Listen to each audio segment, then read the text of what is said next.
What's up, guys? It's Shawn Michaels, Joe Hamilton from the locker room. It's time for our ACC beat as we take a look back at a crazy weekend in the ACC. Joe, I have to start with the game that everybody was scratching their head going, what the hell just happened? Florida State, who looked really good in the opening week against the Notre Dame Fighting Irish, they lose at home to Jacksonville State on, and I'm going to use air quotes when I say this, sort of a Hail Mary. Some of the worst effort tackling in the history of Florida State football. Seminoles are in some trouble. Yeah, they're in some big trouble. And when I look back at it, John, I want to know who to blame. Do you have a senior-oriented team to where you can say, you know, how the seniors are going to rally, where the seniors talking about effort? That kind of effort that I saw in the last play, that had to be brewing. Right. You had to see some of that from the head coach, Coach Norvell, that it's a problem. When you see you putting on film, not caring, not hustling on the last play of the game, that is very, very alarming. So now I don't know how long he lasts or whether he's on the hot seat. You can't buy him out like you did Willie Taggart, can you? I don't know that you can. And the interesting one, I saw a quote from Mackenzie Milton on social media or somewhere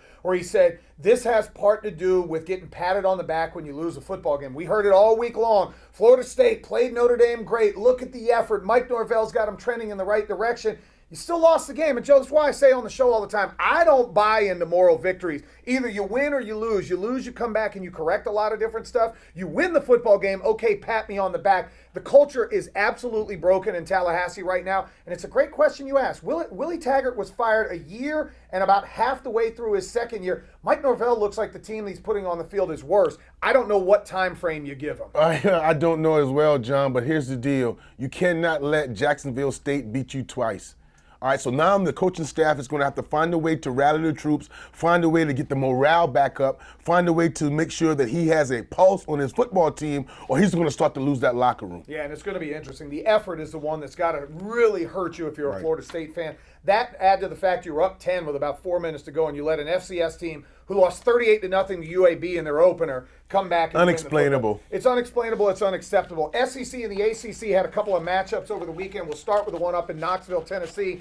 Tennessee gets quarterback hurt, Joe Milton, but how about credit due to the Pitt Panthers? Shout out to our guy Lucky as a Pitt alum. Kenny Pickett, in about his 19th year at quarterback, they finally had an offense to go along with that defense. Yeah, well, you have an offense because you have a quarterback that you can trust, a quarterback that can get you in good plays and out of bad plays, and then all of a sudden you can play muddy-up type football. When I look at the Pitt Panthers, I look at them being able to beat you in different ways, whether they have to spread it out, use formations, or whether they have to come downhill and kind of ground and pound. And defensively, they're going to throw some schemes at you, different looks, and they're going to always be physical. The other one that surprised me, NC State, who I really like, Devin Leary, Zonovan Knight. They've got a bunch of Emeka Ekezie out at wide receiver. They go down to Stark Vegas and score 10 points against a Mississippi State team that had to rally a week ago just to win a game. Very disappointing performance for the Wolfpack. Yeah, and you know what, John? I think that's when you look at it and when players, young players, look at film and they think what happened last week, or they think that it was going to be an easy cakewalk,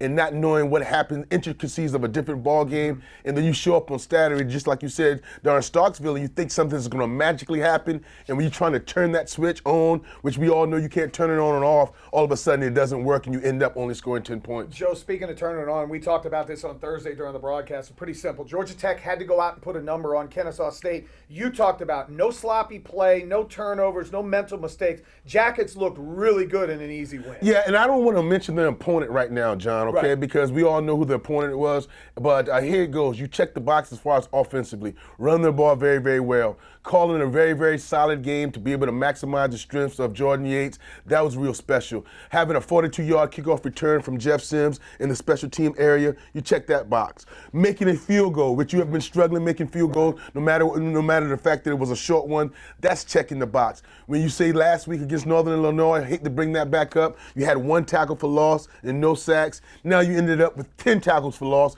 and 2 sacks. And not only 2 sacks, you also had a forced fumble recovery from Jordan Dominic, and 2 stiff arms on one play, which was amazing to see. So how can will you build on it? How can you move forward, put that to bed, and go in against a really, really outstanding Clemson Tigers team? I want to share a story of what I did before the game, and what I did the whole entire first half is have my eye on the game, in the X's and O's, but also Jeff Sims. And I wanted to see how Jeff Sims was going to take being the backup quarterback or the emergency quarterback, so to speak. What was his body language like? Did he encourage Jordan Yates? Was he in the huddle during the sideline timeouts? And yes, yes, and yes. It seemed like he was all in, cheering for everybody outside, cheering for the quarterback Jordan Yates to be successful. So to me, he wasn't in his feelings, or he wasn't, hoping or wishing. Some quarterbacks in the back of their mind hope that the starter or the guy ahead of them don't do well for them to be starting, but he didn't do any of that, and I thought he shows outstanding leadership in the backup role. As a Georgia Tech alum, is there a quarterback controversy, or is Jordan Yates your starter until proven otherwise? Jordan Yates is the starter until proven otherwise. And I still open up the competition, though. I don't name one or the other going into the week. And that's another thing. Was Jeff Sims a healthy stretch last week? Or was it the fact that he wasn't 100% is why Jordan Yates started? And will he be able to practice this week and you still start Jordan Yates against the Clemson Tigers?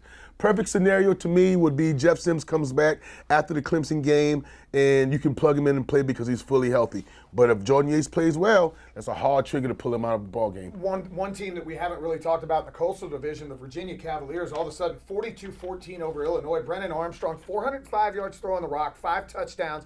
Bronco Mendenhall, he loves to sneak up with teams that nobody thinks going to be very good. They've got an intriguing matchup that we'll talk about Thursday against North Carolina.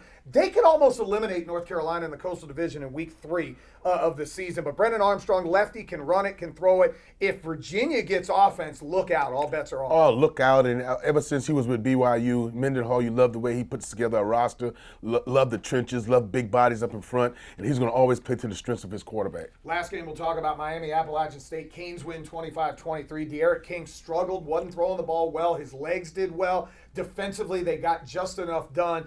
I'll keep my opinion out of this because I'm already off the Manny Diaz train. Does Miami, are they a team that now doesn't look nearly as good as the preseason hype? Yes. They don't look even close to the preseason hype. And I think it's all the way back to De'Aaron King. He's healthy, doctors-wise, but he's not healthy as far as in that pocket.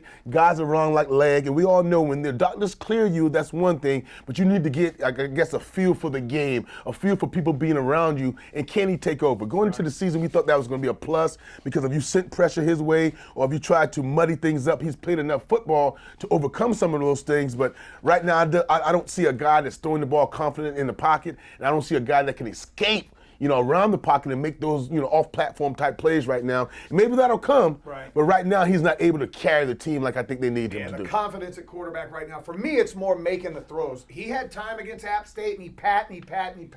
Either receivers are not getting open. I didn't go back and watch. I was so distraught on that game. I didn't do a lot of that. Miami's got an interesting interconference game this week with Michigan State coming to town. We'll break that down on Thursday. But the ACC, once again, they bounced back a little bit, got some good wins. We didn't mention Clemson and North Carolina. Blowout games against Cupcake City. That's what they're supposed to do. But Thursday, we'll talk about Tech, Clemson. We'll talk about Miami, Michigan State, North Carolina, Virginia. Some very intriguing games this week. For Joe Hamilton, I'm John Michaels. Tune in 6 to 10, Monday through Friday, The Locker Room. You could hear us alongside Brian Finneran, Hudson Mason, and home team Brandon Leak. Until then, see ya.